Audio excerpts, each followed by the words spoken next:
Before the hollow road, and the cave, and the ramp garden, and the root cellar, and the creek, and the hunting ground, and the disputed line, and the unnamed church, and the old listening rock.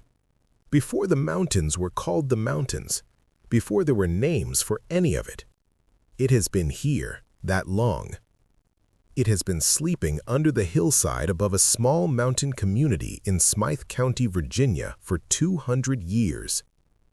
Because 3 families have never missed a winter until this one. This is the second Thaw. The community of Holt's Gap sits in a narrow valley in Smythe County, Virginia, pressed between 2 steep ridges that funnel the winter wind down from the northwest with the focused efficiency of a chimney run in reverse. It has a post office, a volunteer fire department, a church that has been meeting in the same building since 1887, and approximately 240 permanent residents, most of whom are related to each other by blood or by marriage within 3 or 4 degrees of separation. It is the kind of community that outsiders pass through on their way somewhere else and think nothing ever happens here. The houses are modest and well kept. The gardens are tended. The roads are maintained. Nothing distinguishes it from 100 other small mountain communities in this part of the state except one thing, which is not immediately visible from the road: the hillside. The hillside above the community on the north side of the valley, steep, heavily wooded, rising sharply from the back fence lines of the houses on the North Street, has never been developed, never logged in the 2 centuries since Holt's Gap was settled, never cleared for grazing. The timber company that owned it in the 1950s held it for 30 years and then sold it without ever sending a crew in, which the company's internal records attributed to access difficulty and marginal timber value, and which the 3 old families of Holt's Gap knew had a different explanation. Nobody went up the hillside. The children of Holt's Gap grew up knowing this the way they grew up knowing everything that was never explained, as a fact of the landscape, as simply the way things were, as a rule that had no posted sign because it needed none. You did not go up the hillside. You especially did not go up the hillside in the spring, after the thaw, when the mud was soft and the ground was coming back to life. The Warfields knew why. The Silers knew why. The Cranes knew why. Most everyone else in Holt's Gap knew enough to not ask. The 3 families had been in the Gap since the original settlement in the 1820s. Each family had come over the ridge from a different direction, met in the valley and built there and stayed. Through the lean years and the hard winters and the 2 generations of young men who went to war and mostly came back, through the closing of the mine that had employed 1/3 of the community and the slow economic contraction that followed, through every change that the decades brought to this part of the mountains. They had stayed because leaving was not something you did when you carried the obligation. The obligation had been established, as best the families could reconstruct from the oldest records, sometime in the first decade of the settlement. The details had been passed orally, carefully, generation to generation, parent to eldest child, in the particular way that mountain communities passed knowledge that was too dangerous to write down and too important to forget. The knowledge was this: something had been in the hillside above the Gap when the first settlers arrived, something old, older than the Cherokee who had named the Gap, older than any human presence in this valley, older than the valley itself in its current form. It had been dormant when the settlers came, locked in what the oldest accounts called the long cold, a state of suspension that the winter perpetuated naturally and that the short mountain summers were insufficient to break. The first winter nearly killed the settlement. The cold that year was extraordinary. 3 families, 11 people, everything they had brought over the ridge. And in the worst week of it, when the decision was being made about whether to stay or turn back, the thing in the hillside had stirred, had communicated in a way the original settlers described as a knowing rather than a hearing, an understanding that arrived complete and without intermediary into the minds of everyone in the settlement simultaneously. Feed the hill. Feed it in the deep cold, once per winter, the right things in the right place, and it would sleep. And while it slept, the valley would be protected, the winters manageable, the springs early, the soil rich, the game plentiful. The old compact, the oldest kind of arrangement between a community and the land that held it. They had agreed. What they had been given to understand about the alternative had left them no real choice, and they had fed the hill every winter for 200 years. Until this one. The winter had been genuinely exceptional, the harshest in 40 years by the Weather Service's records, the kind of winter that the oldest people in the community described as a real one, meaning a winter that reminded you that the mountains were not domesticated terrain and never had been. The cold arrived in November and dug in. By January, the gap was locked under 2 feet of snow, with temperatures that dropped to single digits on clear nights and barely touched the 20s on the warmest days. The Warfield patriarch, a man named Gerald, 73 years old and the oldest living keeper of the obligation, had suffered a serious fall in December. His hip. The hospital in Marion, surgery and recovery, and the particular catastrophic disruption of a medical emergency in an elderly person's life. The schedules upended, the family reorganized around the crisis, everything else set aside. His daughter, Paula Warfield, 46, knew about the obligation. She had known since she was 19, and her father had sat her down at the kitchen table with the particular gravity he brought only to the most serious things, and told her. She had believed him immediately and completely because she had grown up in Holt's Gap and had absorbed through the walls and the silences and the specific quality of attention the community paid to the hillside enough to recognize the truth of it. She had intended to carry out the feeding herself in January while her father was recovering. The ice storm that closed Route 16 for 11 days arrived the week she had planned to go. Then her father's complications, a secondary infection, another week in the hospital. February collapsing into itself the way Februaries did, each week indistinguishable from the last, the cold relentless and the light short, and the crisis management of her father's health consuming everything. She missed the window. February ended without the hill being fed. She told herself it had been dormant for 200 years. One winter would not break that. The cold was still deep. The ground was still frozen. She would feed it in late March, once the roads cleared, and it would be all right. She told herself this. She almost believed it. Then the warm front came. The second week of March brought temperatures 40 degrees above the January average. Snow gone in 4 days. The ground, frozen hard since November, softened quickly in the unseasonable warmth. The creek through the gap ran high and brown with snowmelt. And on the hillside above the community, in the soft mud of a slope that had not been warm since autumn, something began to move. Not dramatically, not suddenly, the way things moved when they had been still for a very long time and were testing the limits of what stillness still required.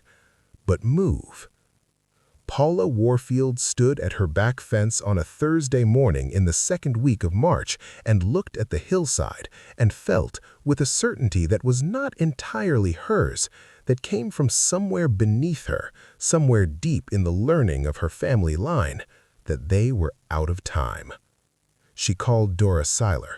She called Ray Crane. She said, "It's moving." She said, "We have to go up today."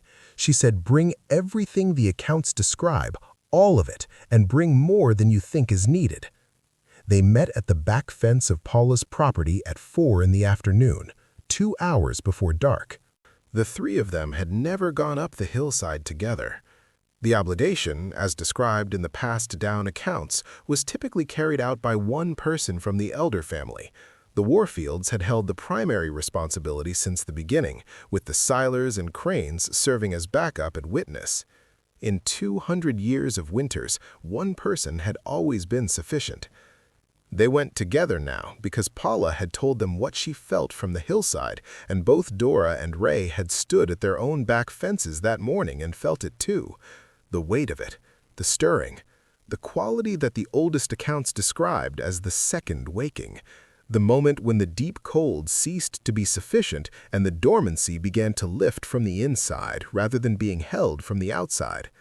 The second waking was what you fed to prevent. If it had already begun, the accounts were not clear about whether feeding would stop it or only slow it. The accounts had been written in a context where this had never happened before. They went up anyway. The hillside was steep and the march mud was deep and treacherous, and they climbed in single file, Paula first, then Dora Siler at 61, then Ray Crane at 58, all of them carrying the things the accounts described. Paula had a large pack, Dora carried a wooden crate, Ray carried 2 canvas bags over his shoulders and a third in his hands. They did not speak. The obligation did not require speech, and none of them had words for what they were doing that felt equal to it.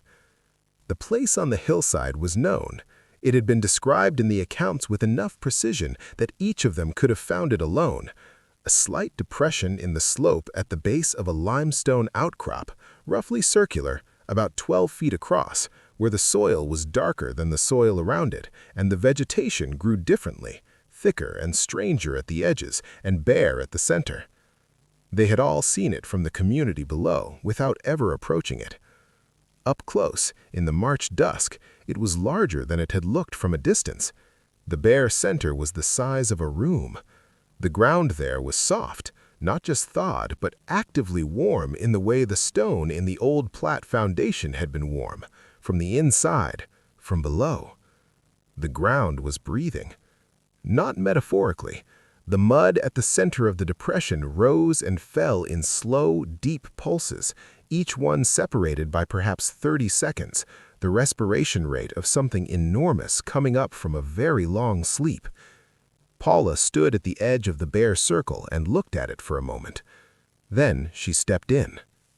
What the 3 families fed the hill was not described in the accounts by specific name. The accounts said, the right things, in the right amounts, in the right order, placed in the center and left without looking back. The knowledge of what those things were had been passed the same way as the knowledge of the obligation itself, orally, parent to eldest child, specific and exact, not subject to substitution or approximation. Paula placed the first things, Dora placed the second, Ray placed the third. The ground's breathing changed. It did not slow, it deepened, each pulse longer, fuller, the mud rising further and falling further, as if something below was drawing more air with each breath. Not settling back into sleep, responding. Paula placed the remaining things from her pack in quick succession. Dora opened the crate. Ray set his bags down and opened them and placed what was inside with careful, deliberate movements, not rushing, not panicking, the focused economy of people doing something that required precision. The ground's breathing deepened further. The temperature at the center of the depression was noticeably higher than the surrounding hillside, not the pleasant warmth of spring soil, but the deep emanating heat of something metabolic, something that had been running on reserves for months and was now receiving something it had been waiting for. Paula said, quietly but aloud, the accounts specified this, that the words had to be spoken, not thought, the words that her father had taught him and his mother had taught him, and back in the unbroken line to the original settlers who had first stood in this place and made the arrangement. We remember. We are here. We keep the compact. Sleep until we call you. Sleep until the hard cold comes again. We will return. The ground pulsed once, deeply, a long exhalation that moved the mud at the center of the circle outward like a slow ripple, like a stone dropped in still water. Then it was still. The warmth began to recede, slowly, not immediately, not dramatically, but measurably. Paula held her hand 6 inches above the ground and felt the heat diminishing. She let out a breath she had been holding since she stepped into the circle. "Is it?" Dora started. "I don't know," Paula said. They stood in the last light on the hillside and waited. The mud at the center was still. The ground was cooling. The quality of the air around the depression, the charged, loaded quality that had been present since they arrived, the sense of imminence that Paula had felt from her back fence that morning, was diminishing, the way a room's atmosphere changed when a storm moved on. Not gone, diminished. "It hurt us," Ray said. "Hearing isn't the same as sleeping," Paula said. She was right.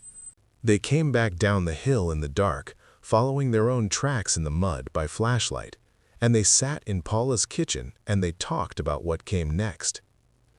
The oldest accounts, the very oldest, the ones that described the original compact, contained a passage that none of the 3 families discussed in ordinary years because there had been no reason to. The passage described what happened if the feeding was missed and the second waking began before the compact could be renewed. It was not reassuring. Paula had the accounts in a wooden box in her bedroom closet, not the originals, which had been damaged by a fire in 1943, but transcriptions made from the originals by her great-grandmother in a composition notebook that was itself now 60 years old. She brought it to the kitchen table and opened it to the relevant passage and read it aloud, which she had never done before for anyone except her father. The passage said, "If the second waking has begun and the feeding has not prevented its completion, the thing will rise to the surface when the warmth is sufficient.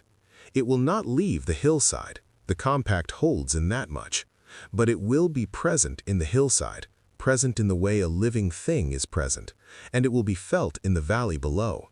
The community will know. Animals will not go near the hillside. Children will not sleep well. The cold will not fully leave the gap even as the rest of the mountain warms. These are the signs of an incomplete return, and they will continue until the compact is renewed in the manner described, or until the cold returns and drives the thing back into the long sleep on its own." Paula set the notebook down. "We renewed it," Dora said. "We renewed it late," Paula said. "After the second waking it started. The accounts don't say what that means, whether late is enough." Ray looked at the table. He was a quiet man, a mechanic, the kind of person who thought about mechanical systems and cause and effect, and the predictable behavior of things that followed rules. He had grown up with the obligation the way all 3 of them had grown up with it, as a fact of life, unquestioned, unremarkable. He had never, until this winter, had to think about what happened when the rules were not followed.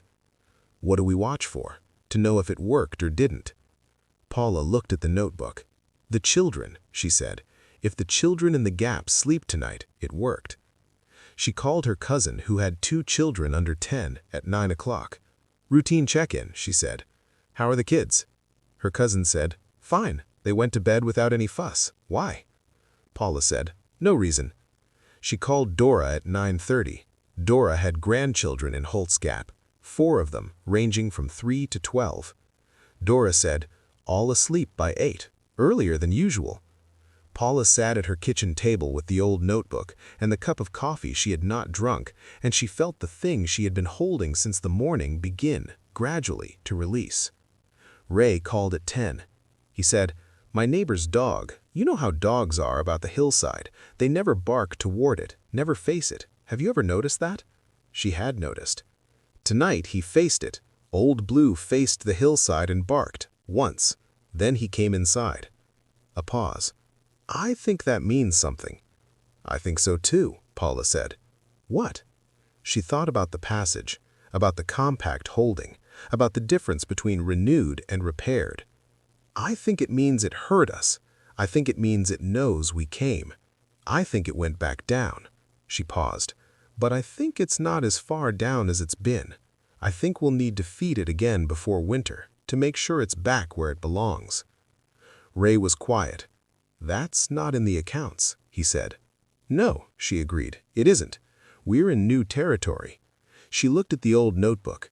My father is getting better. He'll be home by April. We'll sit down together, all 3 families, and we'll go through everything the accounts say and everything we felt up there tonight, and we'll figure out what we do next. Do you think it's safe? The community? The gap? Is it safe? Paula looked at the window, at the dark hillside above the dark community, barely distinguishable against the overcast sky. The compact holds. It's always held. Even tonight, even with all of this, it stayed on the hillside. It didn't come down. That's what the compact means. That's what 200 years of the compact means. She paused. As long as we feed it, it sleeps. As long as it sleeps, the valley is protected. That hasn't changed. And if we miss again, Ray said, if something happens and we miss another winter? Paula was quiet for a long time. We won't, she said. We have never missed a winter in 200 years. We missed this one because of circumstances that will not repeat. We feed the hill. That is what we do. That is what the Warfields and the Silers and the Cranes have always done. She picked up the notebook. It is what we will always do. She said it with the conviction of a woman who had stood in the warm mud at the center of a breathing hillside and said the words her father taught her and felt something enormous and ancient pause in its waking and consider her and had not flinched. "Good night, Ray," she said. "Good night, Paula." She hung up and she sat alone in her kitchen until midnight, listening to the Holt's Gap community sleep around her, and then she turned out the kitchen light and went to bed. Outside, the hillside was dark and quiet. Below the surface, in the deep soil and the deep rock, something enormous settled back toward the long cold. Not all the way, not as deep as it had been the morning before, but down, resting, aware, waiting for the next winter, trusting, as it had trusted for 200 years, that the valley below would keep its end of the arrangement. The spring came properly to Holt's Gap after that. The cold that had lingered past its season broke in the last week of March, and April arrived with the reliable warmth that the community had always counted on. The creeks running clear, the gardens going in on schedule, the ridge above showing the first haze of green that meant the hardwoods were budding. Gerald Warfield came home from his recovery in April. He sat on his porch in the spring sun, and Paula sat with him and told him everything. The ice storm, the mist window, the early thaw, the hillside, the 3 of them going up with everything the accounts described, and saying the words and the long, slow change in the ground's breathing, and the dog that faced the hillside once and then came inside. He listened to all of it without interrupting. When she finished, he was quiet for a long time. He looked at the hillside, which was fully green now, ordinary looking in the April light, carrying no visible sign of what lay beneath it. "You did right," he said. "Did we do enough?" "You won't know until next winter," he said. "If it sleeps through the winter without the supplemental feeding, you'll know you did enough. If it doesn't—" He stopped. "We'll feed it again in the fall before the first hard freeze, extra, to make sure it's all the way down." He paused. "I should have told you the full accounts years ago, not just the feeding, but everything, the contingencies." "You couldn't have known there'd be a contingency?" Paula said. "I've been the keeper for 30 years, he said. "You plan for contingencies. That's what the keeper does." He looked at his hands. "I failed in that. I'm sorry." "You fell on ice," she said. "That's not a failure. That's a winter." He looked at the hillside again, at the green and ordinary-looking slope above the quiet community. "It's been there a long time," he said. "Longer than us. It'll be there after us." He folded his hands in his lap. "All we have to do is keep feeding it. That's all it's ever asked. It's a reasonable arrangement when you think about it, considering what it could have asked instead." Paula looked at the hillside. "What is it? Do you know? Do the accounts say?" He was quiet for a long moment. "The oldest account," he said, "the one my father's father's father transcribed from the original before the fire.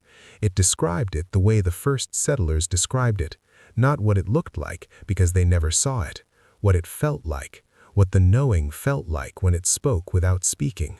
He paused. They said it felt like the mountain itself, not a creature in the mountain, not something that lived here. The mountain, the way the mountain would feel if it had a will, if the rock and the soil and the weight of 2,000 feet of elevation above your head was a single, coherent, aware thing that had been here since before the ocean receded and the first ridge lifted, and had decided, for reasons of its own, to make a compact with the small, warm creatures that had recently arrived in its valley.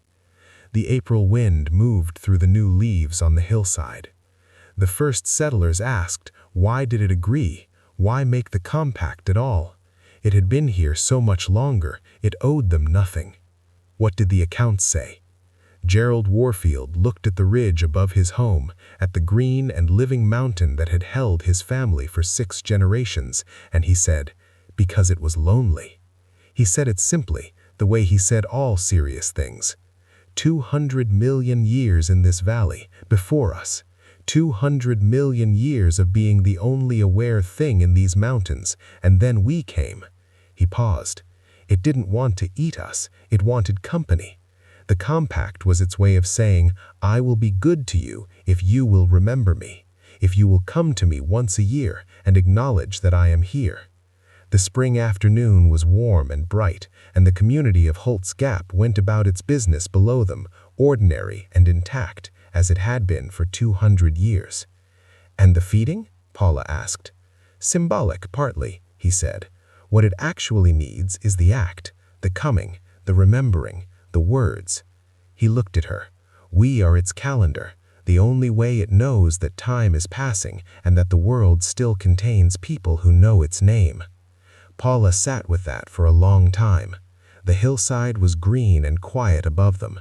Beneath it, deep and still and patient, the mountain rested, waiting for the hard cold, waiting for them to come back, trusting as it had trusted for 200 years through every winter and every thaw and every generation of the 3 families who had kept this valley and been kept by it, that they would.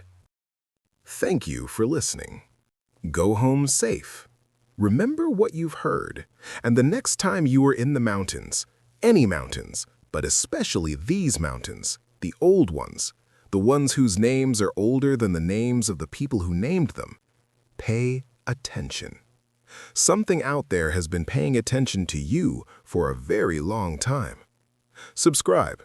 Share this with someone who needs a long night in the mountains.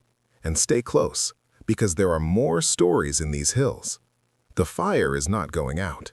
It has never gone out. Good night. Remember what is under the hillside and what it is waiting for.